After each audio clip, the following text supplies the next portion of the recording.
So everybody, welcome to Finding Your Summit podcast.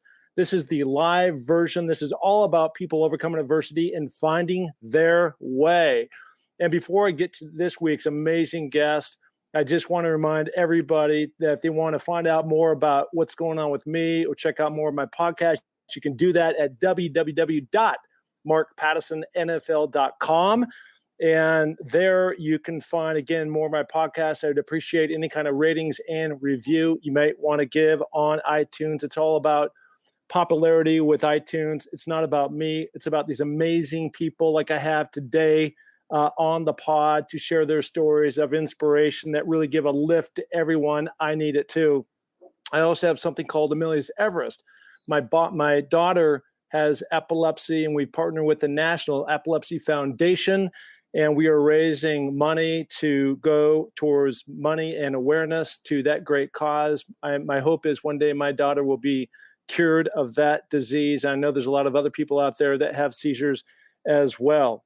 Okay, let's get on with the pod today. And I've got an amazing guest. I'm so jacked up, Coach Gary Pinkel. And I had the great fortune many, many years ago to be coached by him as I was just emerging into college football. Coach Pinkel, how you doing?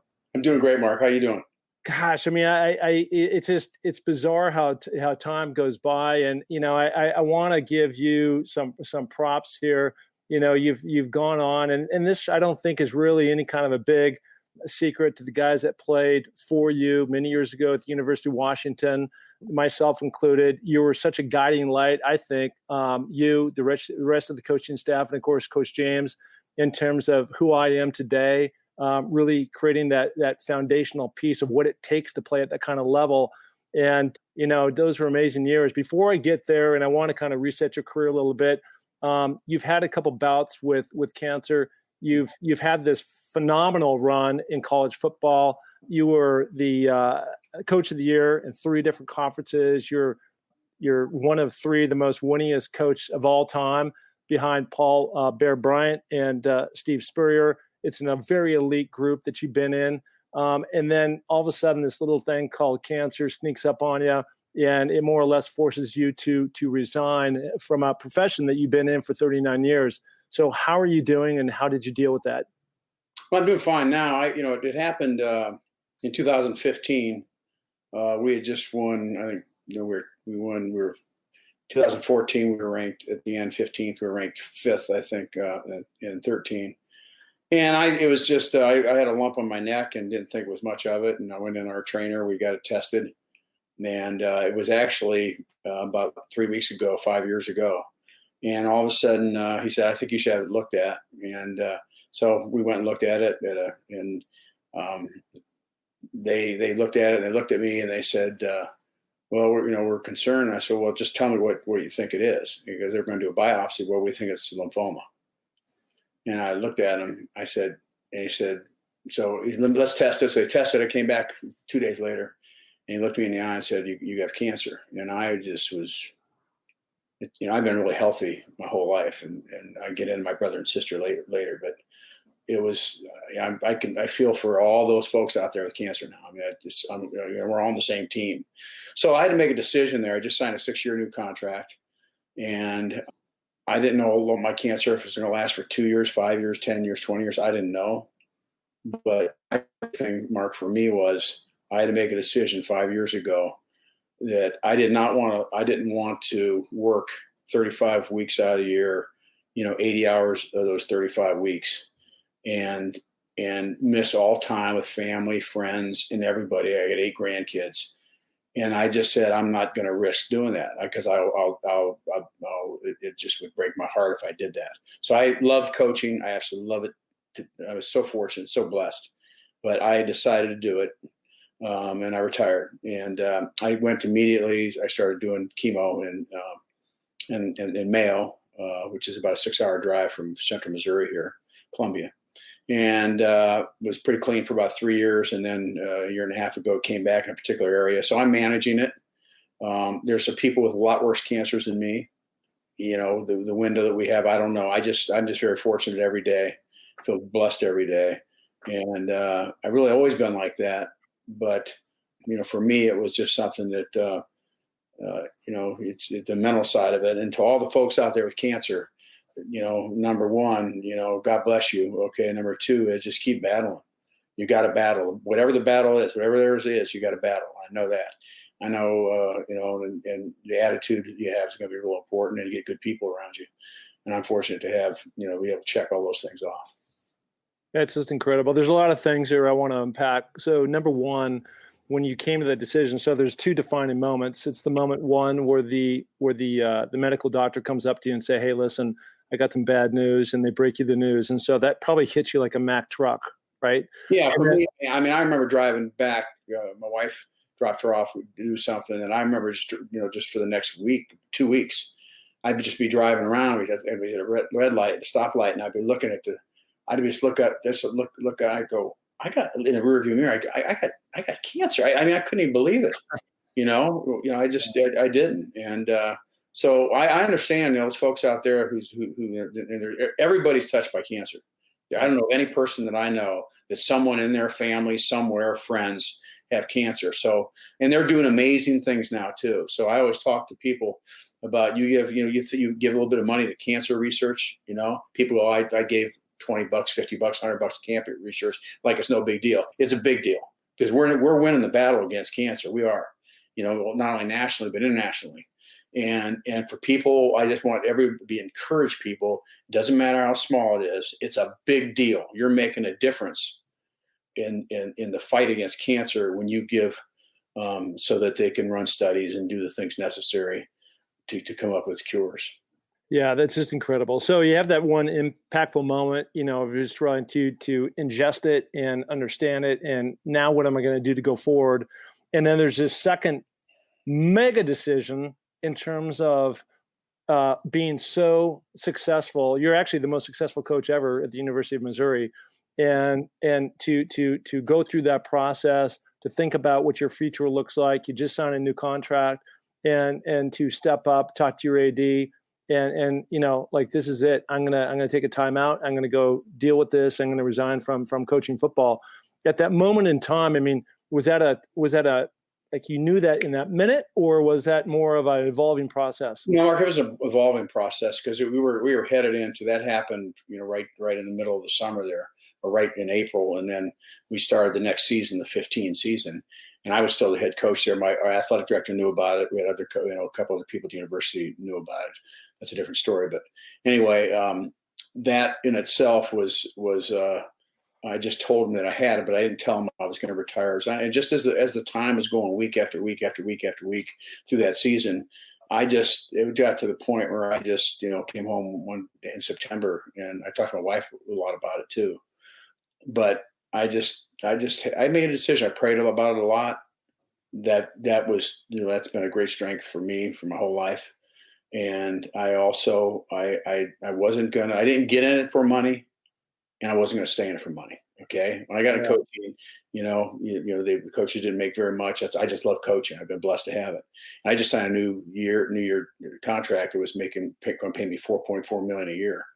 And some people might say I was crazy, but I didn't. This is not about that. This was all about time. And if I live another 20 years, it's awesome. If I live another 5, that's great. But I will never, ever regret working, those long hours, which I loved, and coaching and all that stuff, recruiting, gone all the time. I'll never, ever regret that I did the wrong thing. And so I feel very, very comfortable with what I did. Yeah, no, that's awesome. I mean, look, the life of a coach is super, super demanding. I don't think people really understand about the recruits. I mean, essentially, you go from your immediate family to a family of 100 plus, not including upper campus, the athletic department, the people that you have to deal with on all these different levels, all the alumni that you go out and you do these rah things to raise more money and awareness for the university. And then each and every recruit, for all the guys that you get, the 20 to 30 guys that you get on scholarship, you've had to go through 300, 400, 500 kids, just to get to those top ones that you bring in. And not every guy that comes in, especially when you're competing at the SEC level, that you're going to get every single dude that comes in. So, it's a lot of time. And something that you said that really touched a string for me is about, and I think this is really a universal concept for everybody, which is about not doing things for money, but rather doing things for the love, because the love, then if you follow the process and you follow all the steps, even though it's demanding, it doesn't really feel like work. And, the money is just a secondary byproduct of the success that you follow, because you actually love that thing that you do. Mm-hmm. Yeah, and I mean, I wrote a book called The 100-Yard Journey. It came out a couple of years ago, and I've had a couple of printings on it. And I talked in the book about, I've been really very fortunate my whole life to have a lot of good people around me. I really have. And I had a high school coach named Dick Fortner, and we never won a championship in the history of my school. And I happened to be there when we win one. I go to college, and this guy named Don James comes in there from Colorado. Yeah. This 5'9" guy, doesn't look like a football coach. He walks in this place. He's got a guy named Jack Lambert on that team. He's got a guy named Nick Saban on that team, and other guys. But at the end of the day, they had never, they had never won a championship, never ever, and still haven't. And we end up winning one there. And then I go to Washington, and Coach James hires me. I think it was twofold hiring me. One was, I think he thought I had some potential, hopefully. But the other thing, when he was building the program there, and I went in as a student assistant in '75, I was the guy that came there and played for him. So players come up to me and ask me about him all the time. They just have been dealing with him and dealing with his program and everything. And then he brought me back, fortunately. So it's been a blessing. How did that happen, where I got these two people who had influence on me? And I do it every day. I absolutely love helping kids, and I loved coaching, and I got to do it every day of my life. And so, I mean, my blessings have been all over me. So I've been very fortunate. Yeah. So putting a lid on cancer in terms of your health right now, you're doing great. Yeah, I'm doing fine. Yeah, I'm doing good. I don't have any treatments that every 6 months I go back to Mayo for tests. And that'll go on for the rest of my life. I'll probably someday have to get chemo. Probably. Yeah. I'm trying to stay in such good. The other thing you read, it's really, really important. Anybody that has cancer is to stay in the best physical condition that you can. Yeah. I've read a lot. Trust me, I've Googled it a lot. Yeah. And so I do that.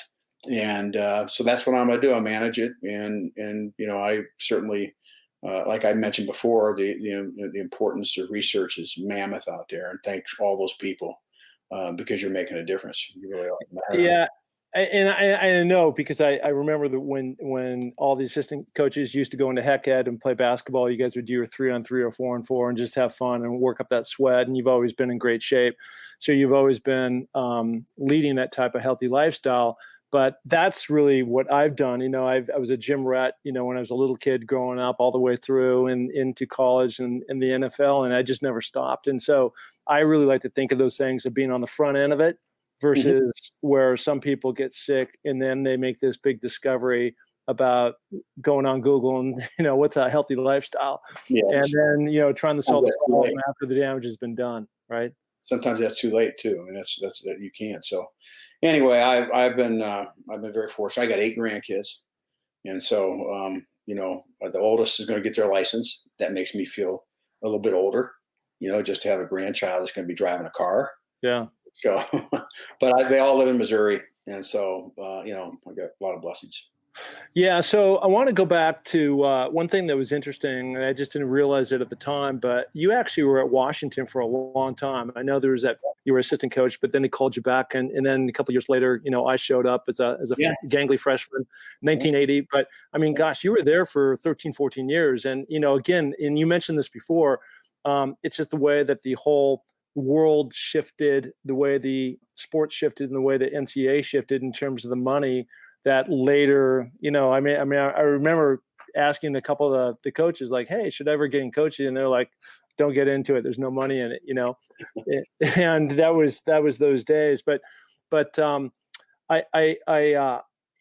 talk about influences, and you were talking about being in the right place at the right time and being at Kent State and being around Coach James and other people like that. And you've got a whole long list of guys like me that say, hey, who are some of those people in your life that really had an impact and a big time change? And I can tell you for sure that I wouldn't be who I am, climbing mountains, my aspirations to play in the NFL and business and stuff, without having that right roadmap. And guys like you had learned from guys from before. I've never told you this, but when I remember when I was and football is a lot different today in terms of the preparation in high school. But when I was a young freshman and I came in there on that first day in August for camp, and I showed up, I'd never lifted a weight a day in my life. I hadn't done anything more than running around, in the neighborhood with the other kids. And I was going to fraternity parties, I was doing all these stupid things. And I showed up and I was 6'1", 181 pounds, and I could not bench my weight. And I looked out there was Ray Horton and all these other big dudes. Mark Giroux, they're all cut, they're big, they're gunned up, they're confident. And that was not me at all. And it really took a gut check, and it took me about 6 months to figure that out. But it was a big time gut check on, what do I want to be and where do I want my life to go? And what you guys did for me, you were my position coach at wide receiver for the first 3 years. But what it really allowed me to do is give me the roadmap to life and really the roadmap to success. And a lot of that, and I've talked about that before in some of these different podcasts, is a variation of the pyramid of success that Coach James extracted from Coach Wooden, the great UCLA basketball coach. Mm-hmm. So I'm sure you've seen, a dime a dozen stories like me who had kids who had to figure it out. But I'm partially giving you my story and partially thanking you for providing that roadmap, for helping shape on part of who I am today, and also just trying to do the right thing. Yeah, and I think that, I don't think all the programs are run like Coach James's. You know how he was, detailed, attention to detail, just have great attitude, work hard, overcome adversity, and his organizational skills he was a genius. And his motivation was preparation. His motivation was developing people and developing leadership and all those other things. He was a huge influence on me.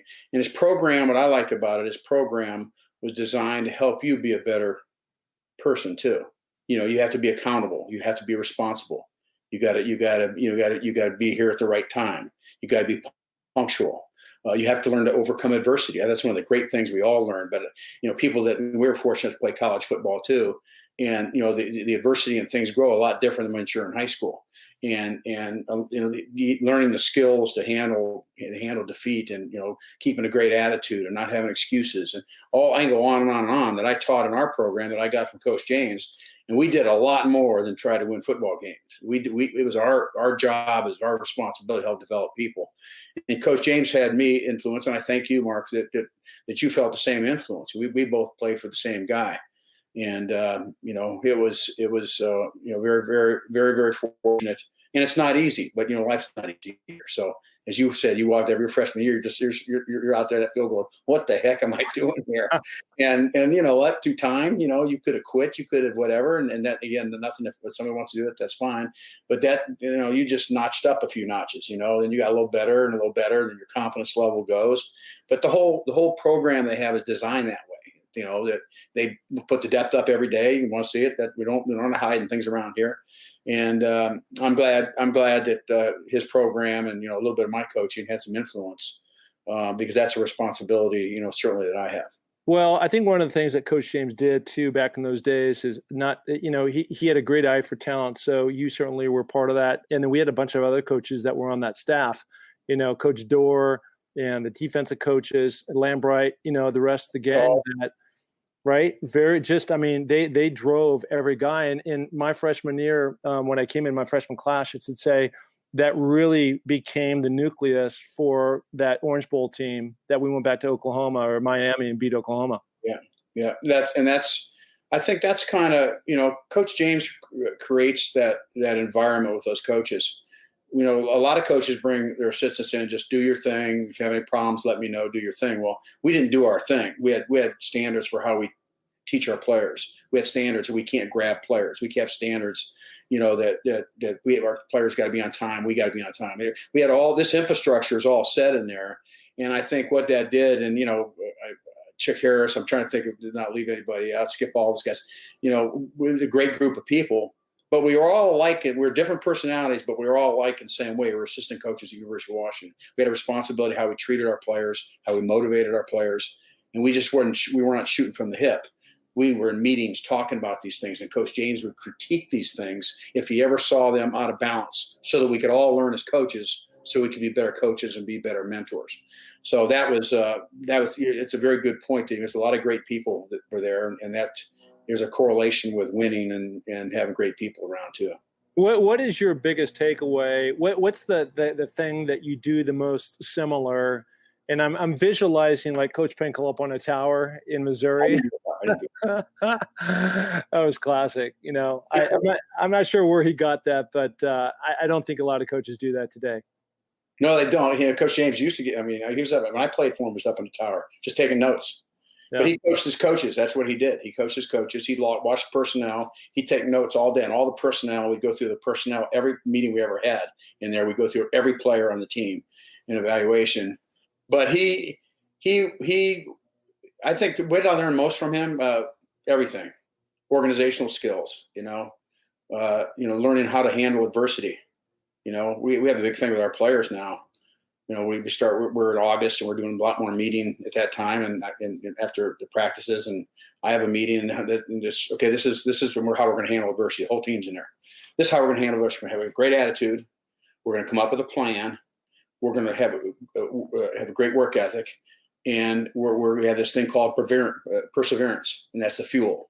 And you get up and you brush yourself off and you freaking go and you fight and you battle, and that's stuff that this was all in staff meetings talking about how we are, who we are, and what we're about. And I think one thing, Mark, that's interesting is, like I said before, all the coaches have their own personalities. We're all different in many ways, and which is great. But the standards of how we coach, how we teach, the enthusiasm, how we motivate others was universal. We didn't do your own thing when you went in this program, probably like 90% of the other programs do. And I think that's one of the reasons that he won. But I'm a Don James guy. You know, I played for him. You know, I coached for him for 12 years. I had my opportunities and became head coach at Toledo and then, head coach at Missouri. And so I've been very, very, very blessed and very fortunate to have that run in Seattle. And, just very, very lucky. So I'm gonna hang one more minute on the whole University of Washington experience for me and for you. And one of the things that you talked about, adversity, about getting through. I think the things that you just talked about aren't just contained. I mean, you would agree with this too. Aren't just contained to football. They're contained to life.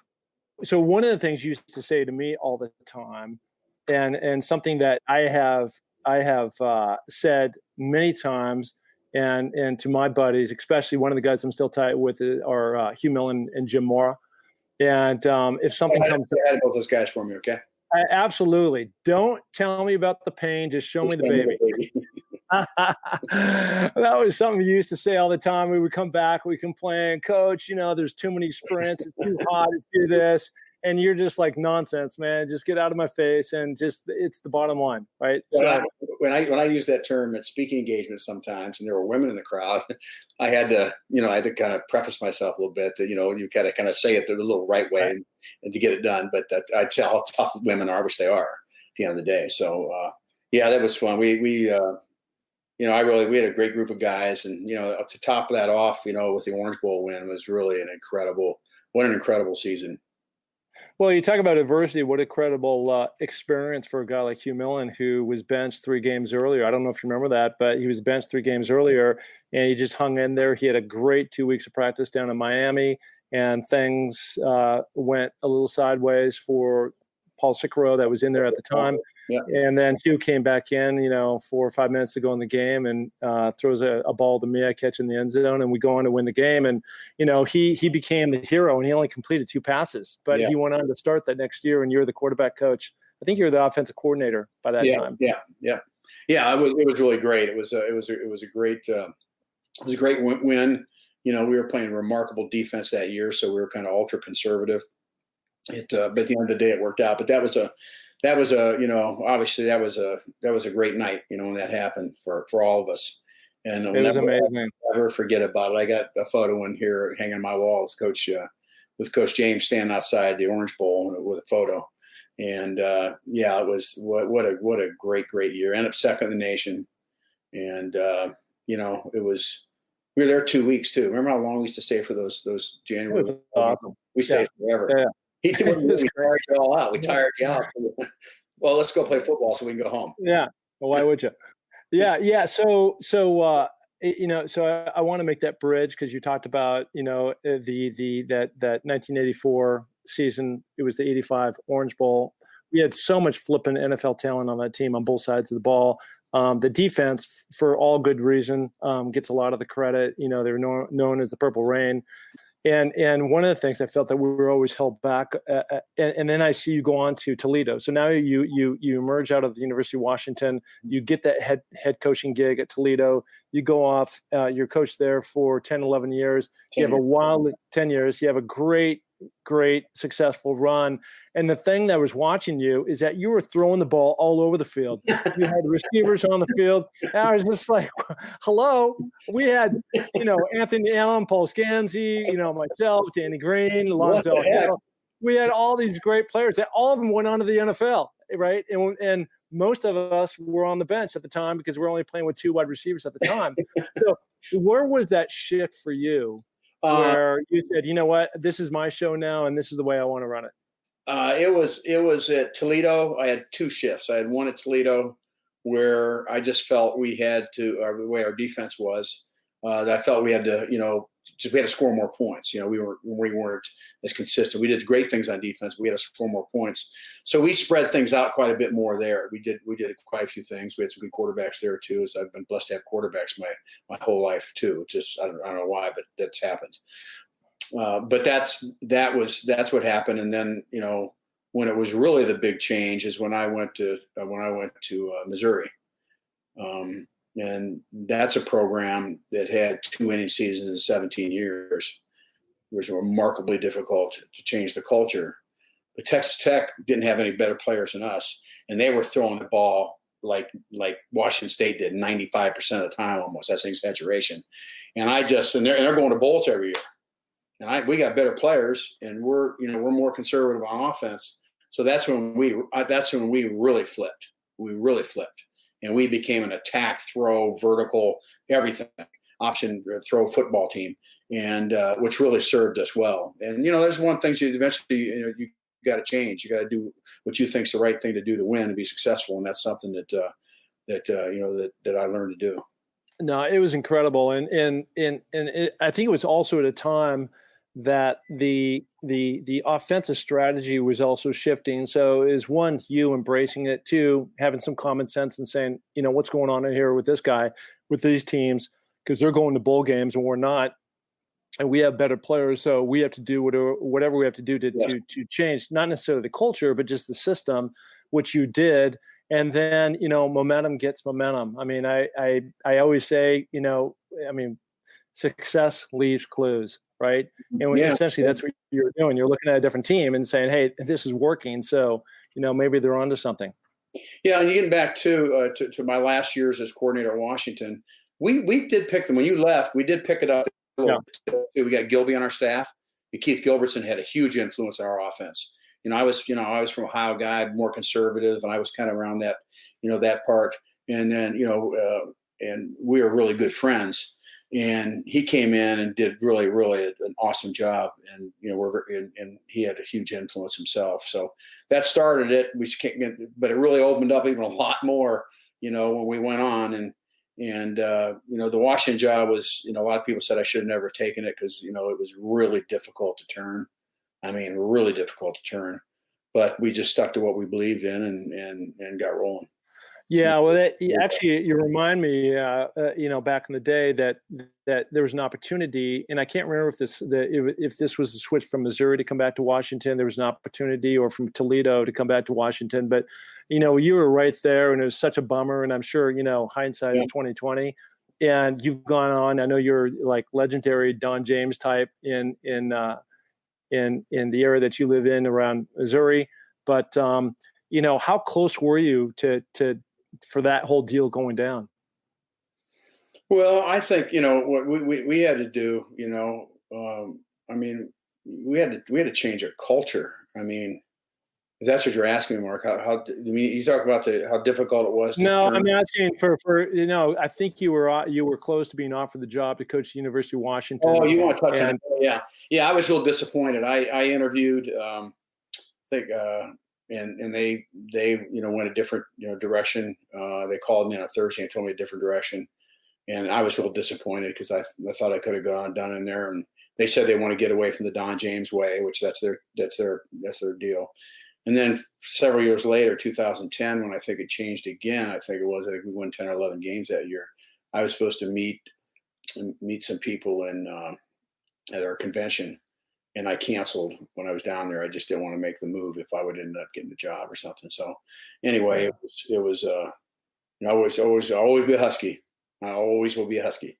I mean, it's honest. Yeah, it always works out the best for everybody, right? And it certainly worked out really well for you. And the Huskies, stubbed their toe for a while, and ultimately they ended up getting Coach Pete, phenomenal coach. He stepped down, and now we've got this new guy that's going to step up and give him a chance. And I think there's a lot of optimism things are going great there. Great leadership.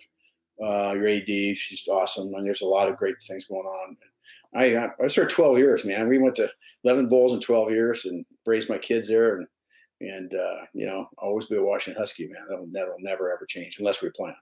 So let me ask you this: I think one of the most difficult things at the time that anybody could deal with beyond your personal situation with cancer and dealing with that is you had, I think, the first ever publicly announced player that was gay, and trying to, Michael Sam. And how did you navigate that so well?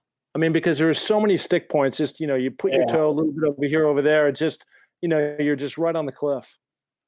Well, one of the things without going through the lectures here is that I always talk about to our players all the time about being respectful to people, all people. You don't have to believe in everything they're doing. You don't have to agree with everything. But everybody deserves some respect, initially. And when this happened, we had talked about those kind of things with our players. Our athletic department did some things in terms of talking about that subject matter. And we had these called crossover dinners in August. Again, this is when we're going through camp and everything. But all of a sudden, instead of having all team eating and having meetings, I'd have 11 or 12 players over to my house, all different positions, and 11, 12 would go to all the different coaches, and we'd flip it around. We do it 3 times a year. It was awesome. So guys were different, and it was just kind of, then people would come in here and we would just look at each other and say, I'm Coach Pinkel. I grew up, my brother and sister had a disease called hereditary spastic paraplegia. They were in wheelchairs, and I go through my deal, and every guy would, it let everybody understand the appreciation for their teammates. They're all different people. They got all different backgrounds. Some kids had a lot of money. Some kids had no money. And so we did that all the time. Well, we were doing one of these meetings, and right after the meeting was over, Craig Kulagowski, one of my coaches, calls me up, and so Michael Sam came out in the meeting. I said, what? And he said, he came out, he told the players that he was gay. And honestly, I never talked about it. It wasn't like there was a secret around. Did you ever suspect it? No, I did. I asked some coaches later, and some said maybe, not a big deal. So I brought my captains in the next morning, 6 o'clock in the morning, because practice started at 7:30 or something like that. And I asked them what was going on, and they said, I said, how's the team doing? They look at me and say, well, Coach, I think we're going to be okay. We got a good team, good people. So, okay. So I really trusted them, and I really trusted the seniors. And we did many meetings that we had all the time, did that leadership thing. We've been doing it for years. We just didn't walk in and trusted each other. There's a system in place to learn those things. And I said, do you think we should have I said, I'm going to call Michael in right now and then just kind of see how he wants me to handle it. He said, okay. So he leaves. Those guys leave, and I met with them every morning for the next 14 days because I just wanted to make sure most of the time they would just be up the stairs going, everything's good, everything's fine. They had one little tiny incident.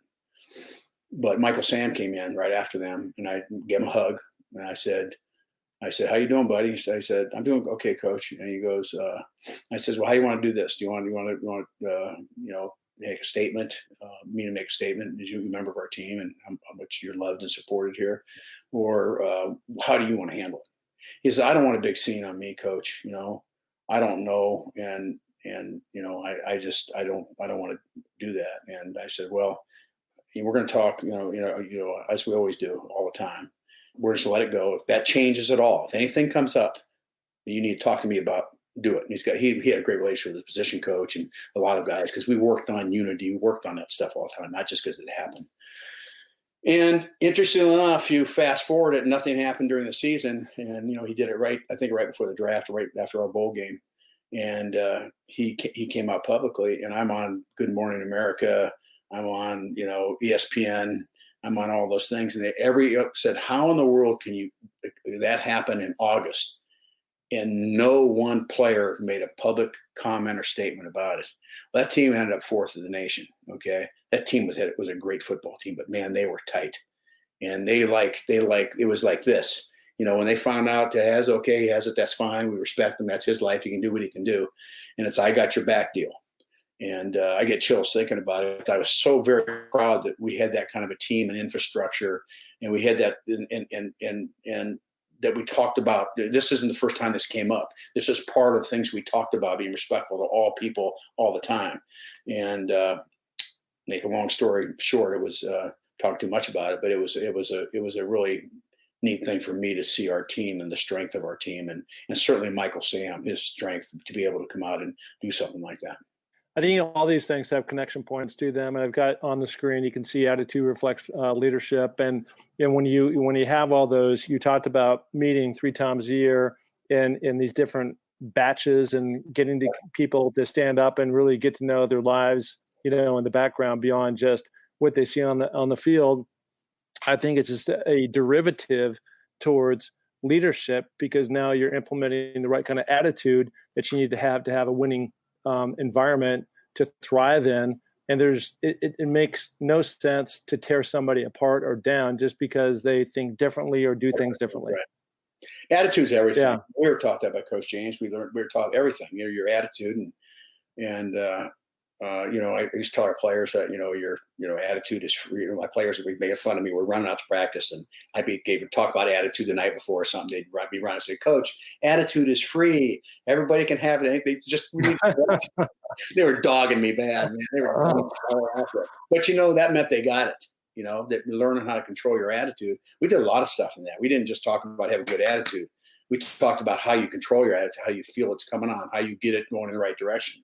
Because that word in life is mammoth. No matter how adversities you got, no matter what you do, if you can have a good attitude, you got a chance, and you can almost overcome everything, in my opinion.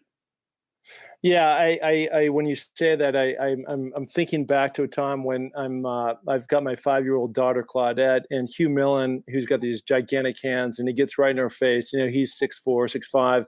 And he's going, Claudette, I got to ask you one question. What's the one thing that you're not born with that you can control? And so, in his mind is spinning, and, my daughter's is, she's used to watching Barney and, all these things, trying to figure it all out. And the answer was, it's attitude, right? You can't control your height, your weight, your blue eyes, dark eyes, whatever. But the one thing you control is how you want to attack life. And you want to see through the glass is half full or half empty. It's a choice. Attitude is a choice, and it's free. That's exactly right. Exactly what my player said. And, I talk about that. I talk about a lot of different things, but qualities of having no excuses. You can't have this excuse have and success have it. They're not compatible. People have excuses aren't successful. It's just like people with poor attitudes are successful. Yeah. And people, and the other component is work ethic, having a great work ethic, because, hard work makes dreams come true. And so, I think those components are really important. And then that huge word of accountability to the people you're around, your team, your family, and everybody else. So those are 4 things that we try. The great teams and great families have those qualities. They got problems like everybody else, but they got those qualities that keep them together and make them better. So I want to transition just a little bit. And so you've been out of the game now for a few years. You've been dealing with some different stuff. And so I want to ask you the question, but I also want to put a little statement in there. So you go from, I know the coach's lifestyle, because I traveled a lot with Jim Mora the last 6 years at UCLA, is more or less a mentorship program for the students, or the student athlete. And I know that, as a college coach, especially the head guy, you've got so many different responsibilities. So you're going 1,000 miles per hour, and then when it ends, you're going from essentially 100 miles per hour to 0, right? And I think that you've now starting to transition and put a lot of energy into this foundation called GP Made. I want to ask you about that. What is it? MADE is an acronym for Make a Difference Every Day in the Lives of Kids. MADE. It came from Mizzou Made. When we first got here, some players. Make a long story short, we had some players that were not heavily recruited. They ended up getting drafted in our player development program. And this one of our players sit there and say, well, I didn't come in as a 4-star, but Mizzou made me a 4-star, Mizzou Made. So we started using that kit. My players started using, you come to Mizzou, because we'll make you the best player you can be, and we'll prove it to you, and that kind of thing. Well, that thing carried over with me a little bit, and GP Made, and my wife came up with Make a Difference Every Day in the Lives of Kids.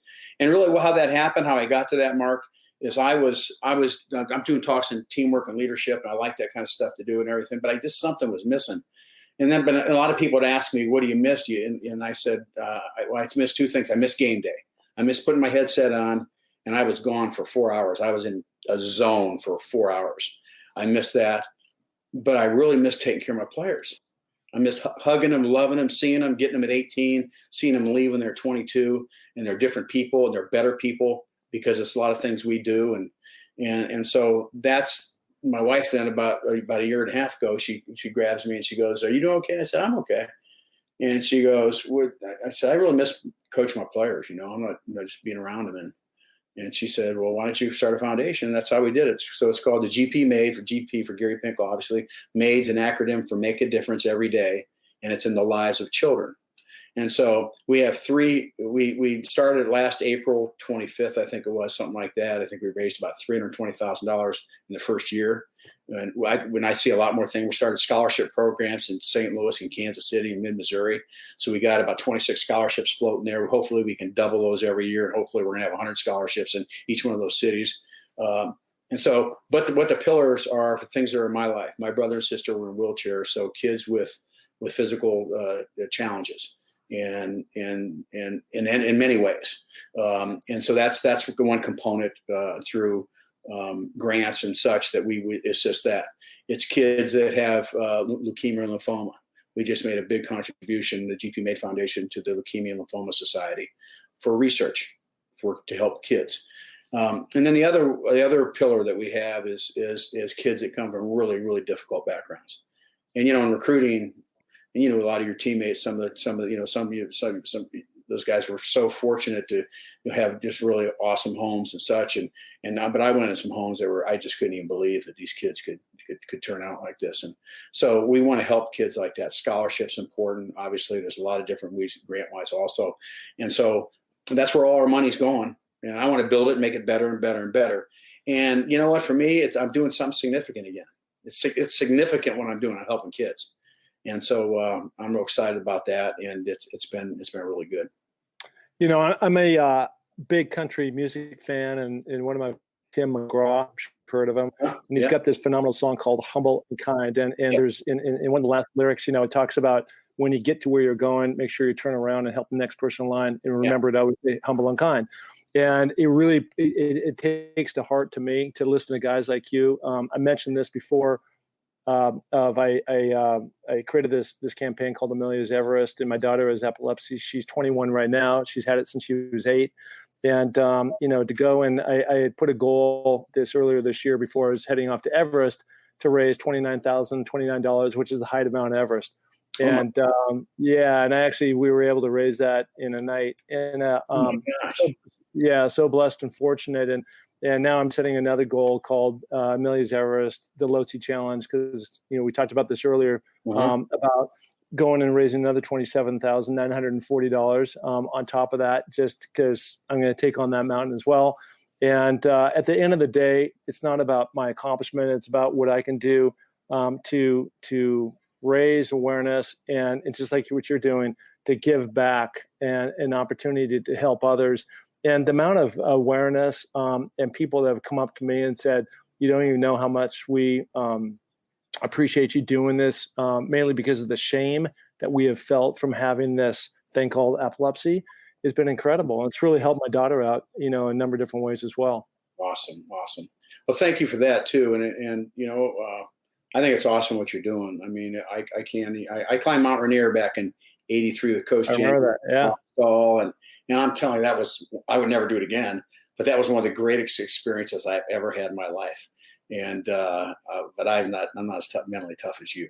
But I admire so much what you're doing, your goal setting and your accomplishments and the things you're doing with trying to help folks. That, I always tell my players, you get down, you get yourself back up, you brush the dust off, and then you keep going. You keep taking one more step and keep going. And that's, you're trying to teach all those things, and that's awesome. I'm really proud of you. Yeah, I don't think I'm more mentally tough than you or anybody else. It's just the lane that I've chosen, to go in and drive down this. But, if you're going to be a head football coach, if you're going to take on cancer, if you're going to take on some other crazy physical challenge, it's about training your body and then training your mind to take on those different types of challenges.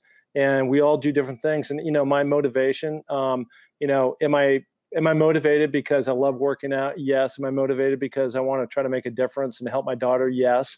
And those are all part of the drivers that keep that strong why, that passion, going all the way back to when you were talking about in 1975, 76, when you came to the University of Washington. You're a graduate assistant, and you didn't do it for money because you guys weren't making jack. I didn't even know what you're making. I don't need to know. But I know it wasn't much because you're wearing the same pants every day out to practice. Not very much. You got it. Nobody wanted to coach then. But I'm really proud of you for doing all that stuff. It's really cool. And all your teammates. I wanted to get over to that. I couldn't get to that when they did the championship a couple of years ago for the Orange Bowl. Yeah. I think I came out the next year. I think I could get out there, for different reasons. But anyway, it was just really proud of all you guys. Don, one of your former players, Don Dow, had sent me a photo earlier, a picture of you on his boat. On his boat, yeah, Don, yeah, that's awesome. Tell Hugh I said hi, and I'm really happy for him, and so I really think in Jim Moore too. Just tell those guys, one of the greatest things about my job is how much you love your players and coaching. I mean, your players' relationships to me, like, are the greatest thing. I went back and Coach James, when they unveiled his statue, I went back to Seattle that week, and oh my gosh, I saw players. I saw Don, and he had all these guys and all these guys. I mean, you back it up, 20 years, whenever it was, and we're hugging each other like we've never even left each other. I mean, it's like we're talking. It's like but that's what football is, and especially if you win, if you got something out there that you did really successful win-wise, that bond is absolutely awesome, and there's no other profession like it. Okay, it's also a great asset. It's a wonderful thing for players to have that camaraderie that you had, and you can celebrate it. So that's pretty good. My wife just sent this down in front of you here, right here. This is Coach James. This is a Adidas commercial. Let me get it right here. Yeah, it's called the James Gang, and there's Coach Fortner, Bob Stahl, and I go through all those guys. But anyway, that was back in the day here. I look like I'm like 9 years old here, so. That's a great. It's been a great thing. I actually remember that photo. So listen, I want to make sure I direct everybody to where they can, touch base with you if they want. And I think that might be, I know you're active on social media. Thank you for that. Coach Gary Pinkel on Twitter. And what is the website, GP Made? Is it .com or .org? .com. .com. Okay. Yeah. At gpmade.com. Awesome. I love it. Hey, listen, Coach, I really appreciate you getting caught up with me, and it's amazing what you've been able to do. Actually, it's not amazing. It is amazing, and it's no surprise to a lot of the people who played for you and saw your way all the way up, and, nothing but best for you going forward. When are you just real quick, Mark, when are you climbing? When are you going to go? Yeah, so everything got pushed out from this year, March 31st, to March 31st of now, 2021. So my Sherpas, my guides, the other team members, all that stuff, it's 1 year pushed out. I got you. Okay, good. Well, just keep me informed here, okay? God bless you. Thanks for all you did for the Huskies too, okay? Thank you. Really appreciate it. You made me a better coach. God bless you. God bless you all out there. Thank you.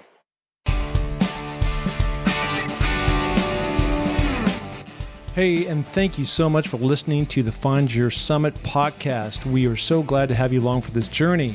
And if you enjoy the show, please tell a friend, share it on iTunes, spread it to the planet. We're looking to broadcast this to every person that is out there because, as you know, everybody has their own summit that they're going after.